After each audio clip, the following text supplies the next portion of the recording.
Quando se sentir triste, lembre-se de Deus.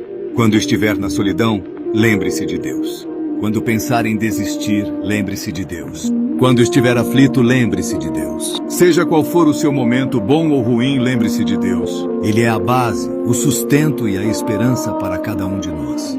Quando o coração pesar, quando as lágrimas escorrerem, quando parecer que ninguém está ao seu lado, lembre-se que Deus nunca abandona.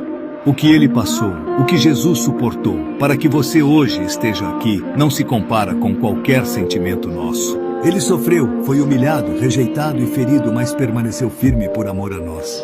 Se Ele resistiu à dor por nós, por que não podemos resistir um pouco mais com Ele? Apenas sigamos firmes em frente, agradecendo por cada dia, por cada oportunidade, lembrando que Deus nunca se afasta de nós. Mesmo quando damos as costas, Ele continua nos chamando, nos esperando com braços abertos, cheio de amor e perdão.